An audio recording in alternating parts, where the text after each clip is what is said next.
Mari kita berdoa sebelum kita dengarkan pesan firman Tuhan sore hari ini. Terima kasih Bapa buat kasih karunia-Mu, untuk kebaikan-Mu, untuk anugerah-Mu yang kami rasakan sepanjang hari ini. Kami bersyukur karena Bapa memperhatikan kami. Bapa peduli dengan kami dan kami percaya setiap hari kami Tuhan merancangkan yang indah terjadi atas kami. Hamba berdoa Tuhan, tajamkan telinga roh kami, tajamkan mata roh kami, sehingga apa yang kami dengar, apa yang kami baca, firman Allah menghidupkan kami. Kami menjadi pelaku-pelaku firman dan kami menjadi berbagi kemuliaan nama Tuhan. Diberkatilah kami semua dalam kebenaran firman ini, bahkan yang sedang bergumul dalam segala hal, biarlah jawaban firman ini meneguhkan setiap iman kami. Kami berjalan semakin kuat di dalam Engkau. Terima kasih Tuhan untuk waktu dan kesempatan dalam program Happiness Moment. Kami mau diberkati, mari berkati kami dimanapun kami mendengarkan program ini. Diberkatilah kami semua yang datang dalam nama Tuhan Yesus. Haleluya. Amin, amin, amin. Yes, kesabaran melahirkan integritas. Kadang-kadang kayaknya kalau bicara begini tentang kesabaran, tentang integritas, kayaknya hal-hal yang udah mulai kayaknya udah kita kayak nggak peduli lagi tuh kayak gitu-gitu. Tapi padahal ini yang paling diperlukan di tengah-tengah akhir zaman seperti ini. Bagaimana kita berperilaku, kesabaran, sabar dalam segala hal, dan akhirnya menunjukkan siapa diri kita sebenarnya. Dan itulah integritas kita. Nah, sore hari ini kita akan belajar bagaimana kita menjadi orang-orang yang sabar, dan kesabaran itu membentuk siapa diri kita, ya. Dan kita mari baca dalam kitab Galatia pasal 5. Saya akan mulai start dari ini, karena salah satu yang namanya sabar itu ada dalam buah-buah roh kita, buah-buah rohani yang perlu kita bangun setiap hari, ya. Galatia pasal 5 ayat 22 sampai dengan ayat 23. Mari kita baca ayat ini. Haleluya. Demikianlah firman Tuhan, tetapi buah roh ialah kasih, sukacita, damai sejahtera, kesabaran, kemurahan, kebaikan, kesetiaan, kelemah lembutan, penguasaan diri. Tidak ada hukum yang menentang hal ini. Iya, jadi dari semua yang buah roh saya membahas yang namanya kesabaran atau sabar. Karena memang dalam menghadapi situasi hari-hari ini, kita perlu satu kunci aja, yang namanya sabar sebenarnya. Dan itu membuat kita akhirnya menang dalam segala pergumulan kita. Sabar itu membuat kita akhirnya ngerti bahwa ada kekayaan-kekayaan yang hebat yang terjadi dalam diri kita karena kita mempraktikkan namanya buah roh kesabaran. Nah, sabar itu bukan cuma diam gitu ya. Ada orang bilang sabar ya kita diam gitu ya saat ada masalah, atau menahan emosi kita waktu lagi marah, ya. Tapi lebih dari itu, saudara. Jadi sabar itu bukan cuma diam saat ada masalah kita diam aja, atau mungkin kita menahan emosi kita kalau lagi pengen marah gitu. Bukan seperti itu. Tapi sabar itu lebih dari itu. Sabar dalam pengertian Alkitab mengartikan bahwa bisa bertahan. Nah, ini saudara. Jadi kalau dalam pembelajaran firman Tuhan, apa yang dikatakan dalam buah roh kesabaran itu rupanya apa? Bisa bertahan, punya ketahanan, dan tidak gampang menyerah meskipun lagi menghadapi tantangan, kesulitan, ya, atau ada hal-hal yang kita rasa ini kok kayaknya enggak on time, tapi kita bisa sabar menunggu penundaan-penundaan itu. Itu juga berarti bahwa kita punya kemampuan untuk menunggu waktu Tuhan. Nah, ini paling penting. Jadi sekali lagi sabar itu bukan berarti kita diam, kita nggak buat apa-apa, kata-kata menahan emosi marah padahal dalam hati lagi marah, tapi kita nggak terekspos. Nggak cuma itu, saudara. Tapi lebih dari itu, yang namanya hidup roh kita, hidup dalam membangun konsistensi dalam diri kita supaya kita tahu siapa diri kita itu. Tadi kita nggak gampang menyerah dalam segala situasi, kita tidak berputus asa. Itu kata sabar itu. Jadi kita nggak berputus asa, kita tidak akan membiarkan tantangan-tantangan kesulitan itu membuat kita menjadi orang-orang yang lemah, ya. Tetapi kita punya kemampuan menanggung semuanya untuk menunggu waktu Tuhan, ya, dengan hati yang tenang, tanpa mengeluh. Nah, ini sudah. Memang kalau namanya menunggu sabar lagi hal-hal sesuatu, tapi kita menahan itu nggak mudah. Tapi kita bisa tenang dalam tidak mengeluh. Ini penting, ya. Dan tidak hilang semangat. Namanya orang menghadapi masalah, dan saat dia menghadapi sesuatu yang dia nggak bisa, ya tentu kita nggak punya semangat lagi, kita jadi loyo. Tapi mari kita belajar lebih dalam lagi tentang yang namanya kesabaran yang dimaksud dalam Alkitab. Jadi sabar itu menunjukkan ketenangan jiwa. Ini paling penting. Ada sebuah lagu yang saya ingat, di saat badai bergelora, ku akan terbang bersamamu. Wah, ini bagaimana ada badai kok malah kita lebih melaju lagi? Bagaimana bisa begitu? Tapi itulah pengertian dari ketenangan, kesabaran yang dikatakan dalam Alkitab. Ya, jadi kita bisa tenang dalam menghadapi tekanan sekalipun itu sangat berat sekali. Ya, kita punya kemampuan yang tidak buru-buru mengambil keputusan. Itu, jadi sabar itu nggak buru-buru mengambil keputusan juga, ya. Tetapi kita bisa bereaksi dengan sangat tenang sekali tanpa menunjukkan emosional kita, ya. Jadi sifat dari kesabaran itu menunjukkan kedewasaan rohani sebenarnya. Nah, ini yang sebenarnya Tuhan kita sampai di titik itu. Jadi kadang kalau saudara bangun pagi dan sedang berdoa, Tuhan berikan aku kesabaran, gitu ya, dan amin, ujian yang membuat kita sabar, pingin marah, pingin emosi, pingin mengeluh, atau kita berdoa udah berbulan-bulan, bertahun-tahun belum mendengar jawaban, masih enggak kita tetap tenang dan percaya akan kebenaran. Nah, ini nilai yang sebenarnya kita perlu belajar untuk memahami waktunya Tuhan dengan waktunya kita. Nah, di dalam itu ada yang namanya kesabaran. Nah, pengertian sabar dalam Alkitab Galatia 5 tadi yang kita baca ayat 22, ya, itu adalah sebuah sikap buah-buah roh yang perlu dimaknai dan dilakukan terus-menerus. Artinya ada perjuangan, ada proses, nggak semudah berikan telapak tangan. Lalu orang ada yang bilang begini, sampai kapan saya bisa sabar, ya gitu ya. Dan dia merasa ada hal ini berulang-ulang, jadi saya nggak bisa sabar lagi. Nah gitu. Nah, rupanya kalau kita bisa tenang di saat itu dan kita nggak ragu, kita nggak khawatir, ini menunjukkan sikap kedewasaan. Dan bukankah Tuhan mau kita dewasa di dalam Tuhan? Ya, karena memang sikap dewasa itu adalah kekuatan kita untuk menghadapi semua situasi yang sulit sekalipun. Dan kita perlu belajar untuk bisa memahami isi hati Tuhan dan mengerti rencana Tuhan di balik sebuah ujian yang cukup besar, yang seakan-akan ini kita nggak minta, kita maunya yang lain, tapi yang adanya yang ini. Nah, gimana caranya kita juga mengelola pola pikir kita dengan tetap tenang dan mempercayai bahwa firman Allah itu adalah kekuatan buat kita. Jadi bukan sesuatu yang kita hasilkan sendiri. Jadi kesabaran itu bukan sesuatu yang kita hasilkan sendiri, saudara ya. Tetapi sebaliknya kesabaran itu adalah hasil karya dari Roh Kudus yang menolong kita untuk kita bisa menanggung segala macam ujian kehidupan. Makanya di sini perlu sekali saudara benar-benar yang namanya berserah sama Tuhan, ya. Itu berbeda dengan pasrah. Kalau kita pasrah berarti kita kayak putus asa. Tapi berserah berarti kita menaruh pengharapan kita dalam Tuhan. Kita punya percaya penuh kepada Tuhan tanpa ragu sedikit pun. Kalau kita hidup di dalam pimpinan Roh Kudus, ya, saya percaya bahwa kita akan ikuti semua langkah-langkah yang memang Roh Kudus mau kita lakukan. Memang nggak mudah secara manusia, secara daging kita nggak mudah. Contoh, ya, saudara menghadapi masalah yang bukan yang enak atau yang tidak mudah secara manusia. Tetapi Tuhan mau saudara setiap langkahmu tetap percaya.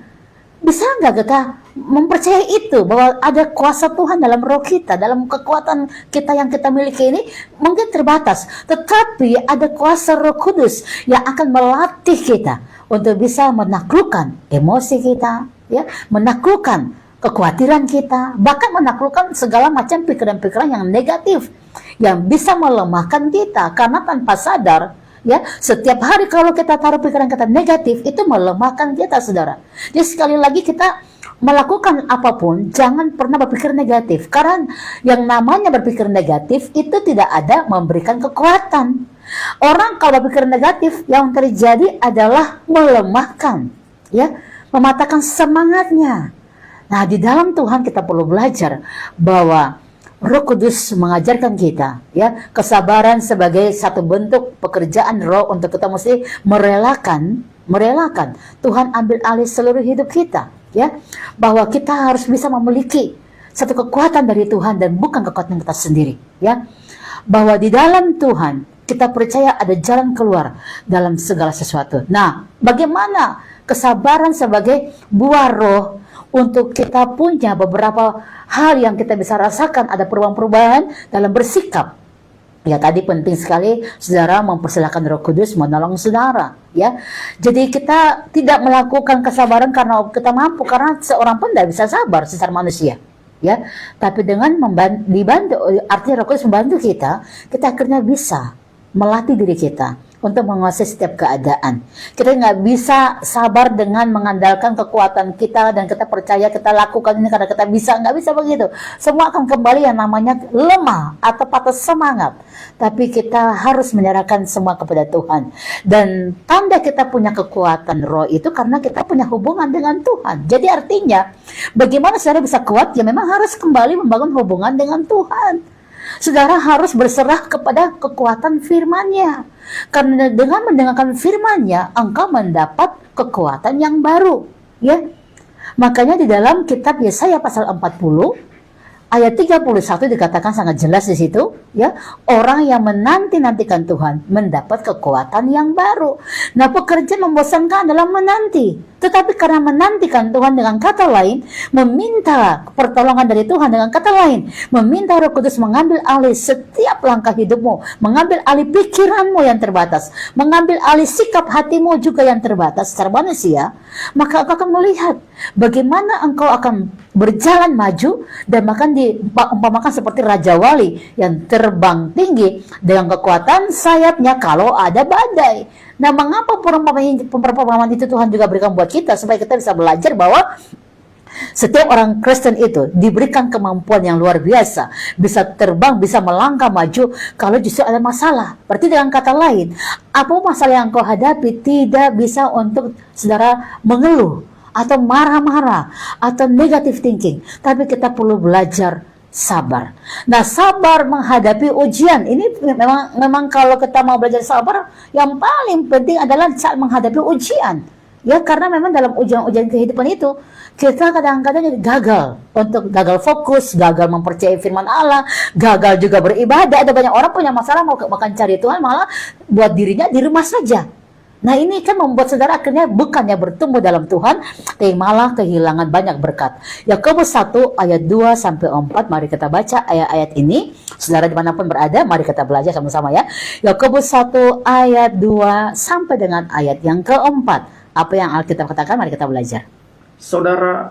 Saudaraku, anggaplah sebagai suatu kebahagiaan apabila kamu jatuh ke dalam berbagai-bagai pencobaan.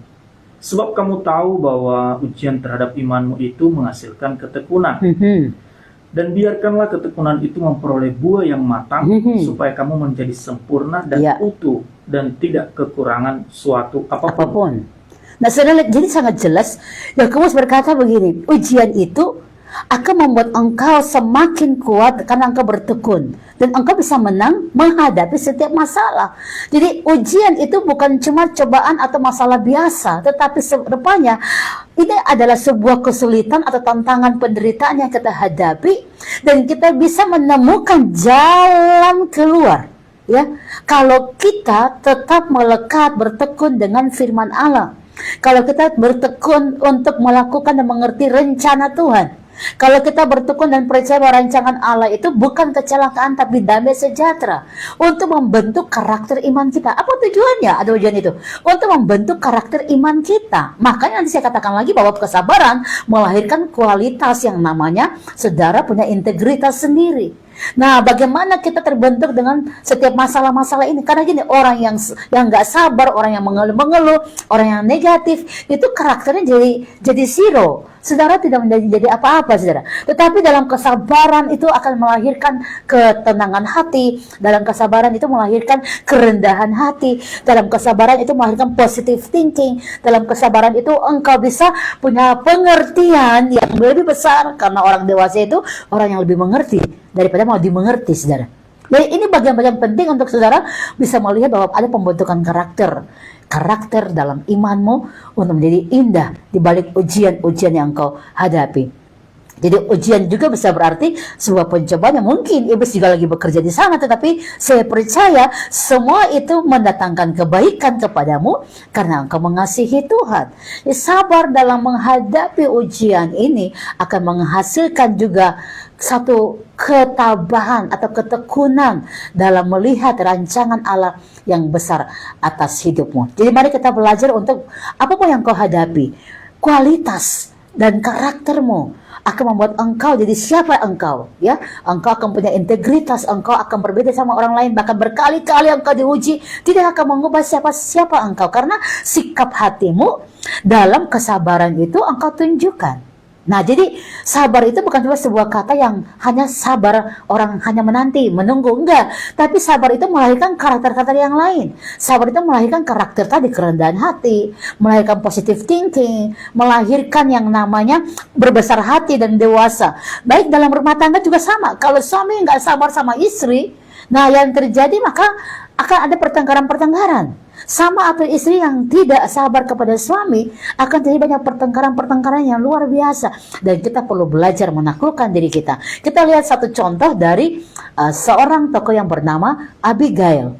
Walaupun dia hidup dengan seorang suami yang tidak dewasa dalam iman, dan juga punya karakter yang buruk, karena dikatakan bahwa suaminya adalah orang yang bodoh, orang yang bebal gitu ya, orang yang keras kepala. Tapi Abigail bisa memiliki hati yang sabar dan menaklukkan semua yang namanya ujian-ujian kehidupan, dan dia bisa menang. Kita baca dalam 1 Samuel pasal yang ke-25. Ya, kita akan baca beberapa ayat penting, dan saya mau saudara belajar sama-sama, kita sama-sama belajar saudara ini, karena memang hari-hari ini kalau saudara tidak memiliki yang namanya kualitas iman dalam sabar, engkau bisa membuat rusak semua mentalitas hidupmu, dan engkau tidak akan jadi siapapun yang baik artinya. Bahkan jadi kalau engkau jadi orang tua, enggak jadi figur yang jadi role model kepada anak-anak. Nah, ini hal yang penting untuk kita bisa belajar sama-sama untuk mengerti rancangan Allah. Kita buka dalam 1 Samuel pasal 25 ayat 18 sampai dengan ayat 23. 1 Samuel 25 18 sampai dengan 23. Haleluya. Demikianlah firman Tuhan. Lalu segeralah Abigail mengambil 200 roti, 2 buyung anggur, 5 domba yang telah diolah, 5 sukat berti gandum, 100 buah kue kismis dan 200 kue ara. Dimuatnyalah semuanya ke atas keledai. Lalu berkata kepada bujang-bujangnya, berjalanlah mendahului aku segera menyusul kamu. Tetapi Nabal suaminya tidaklah diberitahunya. Ketika perempuan itu dengan menunggang keledai turun dan terlindung oleh gunung, tampaklah Daud dan orang-orangnya turun ke arahnya, dan perempuan itu bertemu dengan mereka. Daud tadinya telah berkata, sia-sialah aku melindungi segala kepunyaan orang ini di padang gurun, sehingga tidak ada sesuatu pun yang hilang dari segala kepunyaannya. Ia membalas kebaikanku dengan kejahatan. Beginilah kiranya Allah menghukum Daud. Bahkan lebih lagi daripada itu, jika kutinggalkan hidup sampai pagi seorang laki-laki saja pun dari semua yang ada padanya. Ketika Abigail melihat Daud, segeralah ia turun dari atas keledainya, lalu sujud menyembah di depan Daud dengan mukanya sampai ke tanah. Nah, ini menarik. Ini cerita yang hebat. Mengapa Abigail melakukan hal ini? Dia membuat roti, disiapkan segala macam, dan bawa kepada Daud. Karena ada masalah suaminya, yang dimana memunculkan amarah dari Daud, dan Daud ingin membunuh semua keluarga dari suaminya, yaitu Nabal, yang tadi suami yang keras kepala, suami yang bodoh. Kadang-kadang menghadapi seseorang yang punya karakter seperti ini nggak mudah loh saudara. Tetapi sebagai seorang penolong, seorang wanita yang dia mengerti fungsinya adalah dia harus menolong kelemahan suami, dia bersikap kepada lawan suaminya untuk dia pergi minta ampun kepada lawan suaminya, yaitu Daud. Dia minta ampun dengan membawa segala macam serasahan supaya lawan dari suaminya ini boleh bermurah hati. Nah, apakah masih ada sikap seperti Abigail yang saat menghadapi situasi yang tidak enak bukan terpancing untuk ikuti yang tidak baik dari suaminya, tetapi dia malah memperdamaikan suaminya dengan seorang yang memang berhak membunuh suaminya karena kelakuan suaminya. Nah, memang keadaan ini kita melihat dalam banyak versi. Dalam rumah tangga, dalam keluarga, dalam setiap langkah-langkah diri kita, dalam pelayanan kita, ada banyak orang berbuat salah kepada kita. Ada banyak orang berbuat yang gak baik sama kita. Dalam rumah tangga aja suami istri bisa seperti Nabal dan Abigail. Dalam pelayanan, dalam pekerjaan, ada banyak orang yang bikin jengkel yang gak enak, saudara. Tetapi adakah sikap yang dewasa seperti Abigail yang bisa meredakan satu amarah yang membuat akhirnya Daud nggak jadi membunuh suaminya, karena membunuh itu adalah sebuah dosa. Tetapi Abigail mencoba untuk memberikan kedamaian. Bahkan dia waktu pergi bertemu dengan Daud, dia nggak bilang suaminya, karena dia tahu suaminya nggak bisa diajak berbicara yang positif sekalipun. Nah, adakah engkau menghadapi suami atau istri yang seperti itu? Kita buat baik tapi dia punya pandangannya selalu negatif. Atau dalam pelayanan engkau buat baik tapi pandangannya selalu negatif. Nah, memang tidak mudah untuk langsung berkomunikasi dengan orang-orang yang tidak punya pandangan yang positif. Nah, makanya Abigail menghindar dulu. Dia berbuat yang baik dulu. Dia mencari dulu kedamaian. Dia memohon supaya Daud enggak membunuh akan suaminya. Sehingga akhirnya Daud merasa lega karena justru Abigail meredakan pertengkaran yang bisa menumpahkan darah. Nah, di sini saya akan bilang sama saudara bahwa belajar sabar itu memang tidak mudah. Tapi waktu engkau melangkah melakukan apa yang benar, apa yang baik, engkau memiliki kualitas karakter yang luar biasa. Engkau punya integritas yang luar biasa. Ya, jadi jangan melihat masalah lebih besar, tapi bagaimana caranya kita menghadapi masalah. Abigail melihat bukan di masalahnya, tapi bagaimana menghadapi masalah dengan sebuah kesabaran. Dia bisa aja marah suaminya, mengapa engkau begitu, engkau bersikap seperti ini. Tetapi dia belajar untuk menjadi orang yang sabar. Dia belajar menjadi orang yang bisa menurut kepada kebenaran firman, dan dia belajar akhirnya menaklukkan masalah. Dan betul, ya, akhirnya saat dia menceritakan masalahnya kepada suaminya hari esok, suaminya baru sadar, suaminya baru akhirnya juga menyadari semua dengan penuh kemampuan hati untuk aduh aku sudah buat salah, dan dia mengakui semuanya, saudara. Nah, rupanya komunikasi juga adalah sebuah kunci. Kalau saudara sabar, nggak buru-buru ambil keputusan yang salah. Ini poin yang paling penting. Jadi kalau sabar seperti Abigail, kita akhirnya juga mengambil langkah yang benar. Dan kalau kita bersikap yang tidak baik atau tidak sabar tadi, kita bisa merusak segala sesuatu. Stay tune di sini, kita akan kembali dengan poin-poin penting bagaimana supaya bisa mempraktikkan yang namanya kesabaran. God bless you. Terima kasih hambanya. Ingat, kesabaran adalah kualitas hidupmu. Nah, kita akan belajar beberapa poin-poin penting yang terdapat dalam kitab Yakobus tadi, Yakobus pasal yang ke-1 ayat 2 dan 4, ya.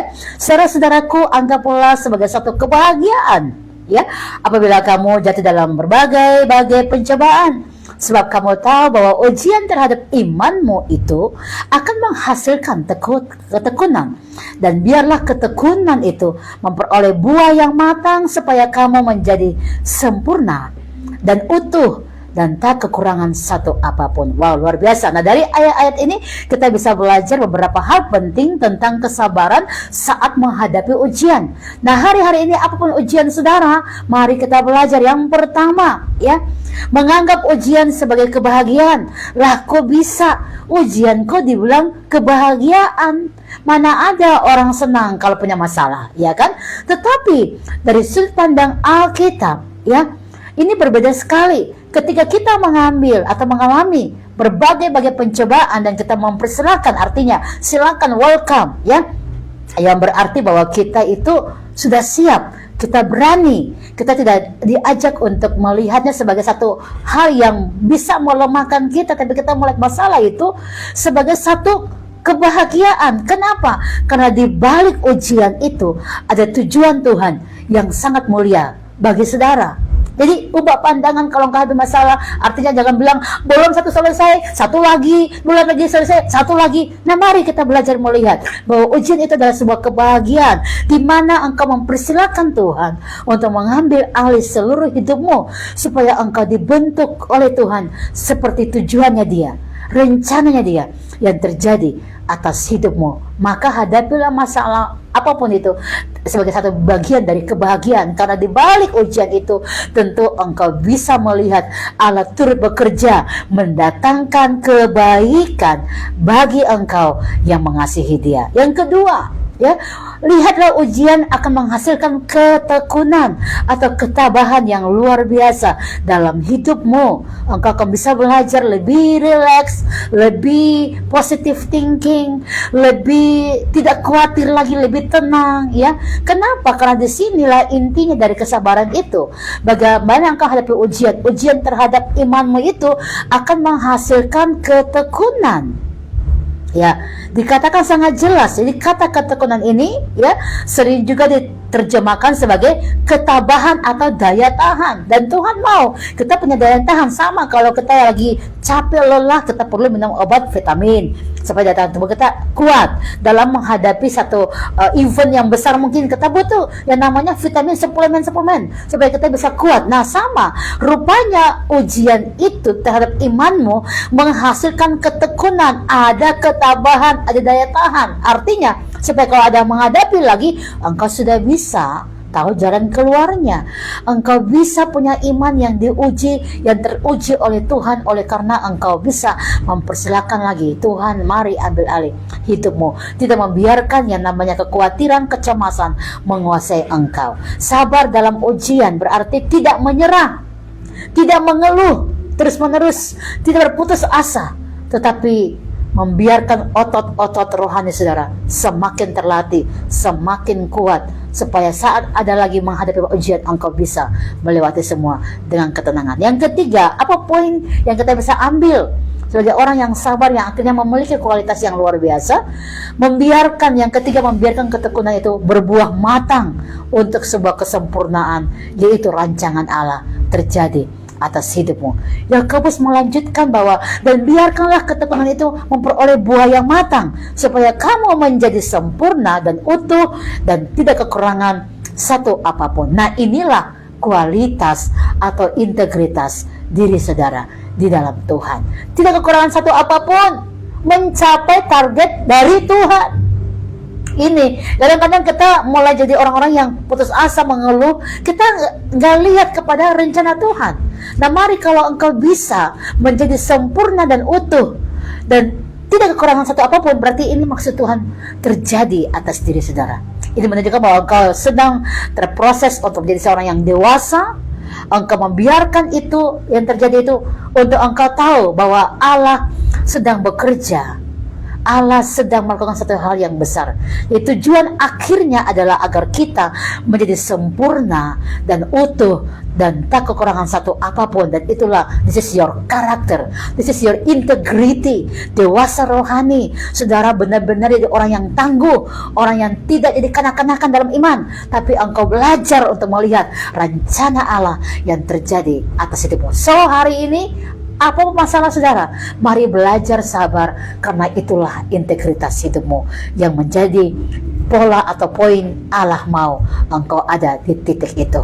Mari bersyukur, anggap satu kebahagiaan ujian itu, dan percaya ada ketekunan yang engkau lihat Allah lakukan karena otot-otot rohmu dikuatkan, dan akhirnya engkau jadi sempurna dalam rencananya. Amin, haleluya. Ya, betul. Baik, hari ini di bagian terakhir nanti Ibu bisa sekali lagi berdoa untuk semuanya supaya buah-buah roh, salah satunya adalah buah kesabaran yang muncul dalam kehidupan Yesus. Jadi ketika menghadapi banyak hal, sahabat juga tetap kepala dingin, sabar, tetap mengandalkan Tuhan, bukan secara kemarahan yang tapi biarkan roh Tuhan yang senantiasa menguasai kehidupan jujur semuanya, dan sekaligus juga menutup perjumpaan di program Happiness Moment. Yes, terima kasih hambanya. Jadi memang ini hal yang paling penting, sekalipun kayaknya kita cuek dengan hal ini, tapi percayalah rencana Tuhan akan terjadi dalam dirimu justru kalau engkau bisa sabar. Kalau engkau bisa melahirkan karakter sabar, engkau bisa menghidupkan yang namanya kesabaran dalam dirimu.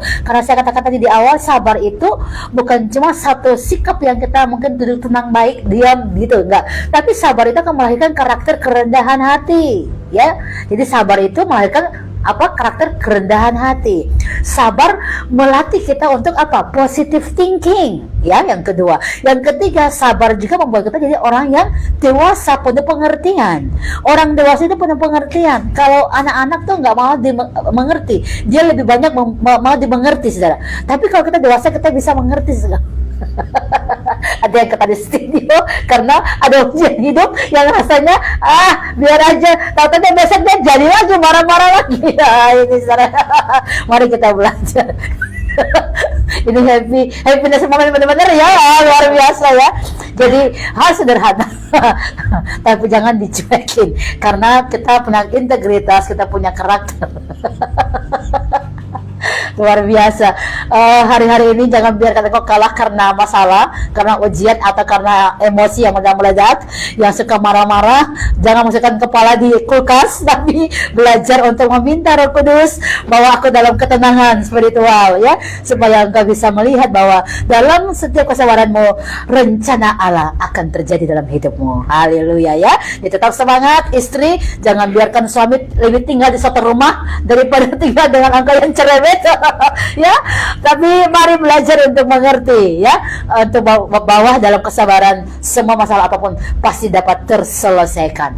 Karena kalau kita diuji di situ, kita pasti akan menemukan jalan keluar dan tentunya akhirnya rencana Allah yang terjadi. Mari semua kita masuk dalam rencana Allah. Mari semua kita mengalami rencana Allah. Karena rencana Allah adalah damai sejahtera. Ya, Tuhan tidak akan hadir dalam rumah tangga yang sering marah-marah, bertengkar.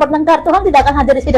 Tapi Tuhan hadir kalau ada banyak sekali yang punya karakter seperti Abigail, yang belajar sabar, tenang, dan bisa menguasai semua keadaan, sehingga engkau akhirnya didapati Tuhan layak untuk lihat dan masuk dalam rencana Tuhan yang besar. Amin, haleluya.